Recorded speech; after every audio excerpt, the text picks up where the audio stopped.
right. Practice today felt pretty good, so everything looks good for Saturday. Just doing this to heal up quicker. I think one of the advantages of having an experienced team like what you guys have on offense is your ability probably to be able to put last Saturday behind you pretty easy, right? We need to, and I think we did a good job of that Sunday of closing it up, and did a great job today of getting out there and practicing and focusing on our assignments at K-State. And we need that with leadership, just not on offense but on defense too. And I think we have a strong group of leaders who are able to do that. What are the challenges against Kansas State's defense? They're a physical group. They're assignment sound. They love to hit you in the mouth. Their linebackers are very good, some of the best we've seen. So I expect them to play hard. You mentioned putting this behind you guys. Is it difficult? Is it hard to separate week to week, or do you feel like you guys were able to come in, watch the film, and last week is gone? I think we have a good routine, and especially the older guys have been here a few years. We've gone through this before, and as much as you don't want to go through it, you know how to handle these situations and you move on. Gino was out here earlier. One thing he kept mentioning was confidence. I mean, it seems like, and Tavon's over there saying the same thing, it doesn't seem like you guys are all of a sudden doubting yourselves or all of a sudden feel like you're not a good offense anymore. You talk about the confidence and being able to maintain that even after a subpar performance. Yeah, I mean, we have full confidence in ourselves. We know what we did wrong, and we know how to go and fix what we did wrong. And the sky's the limit for our offense, and we've done it before. And last year we had some slip-ups, and we were able to right the ship, so to say. So we have to do that this week.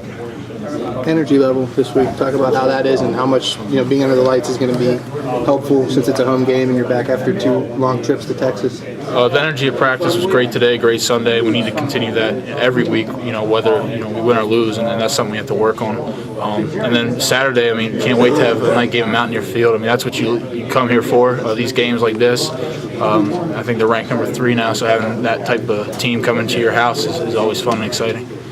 Jeff, what was the injury issue? What are you dealing with? I sprained my ankle right before the half. And did you practice with any limitations today, or were you not limited at all? No, I'm full go.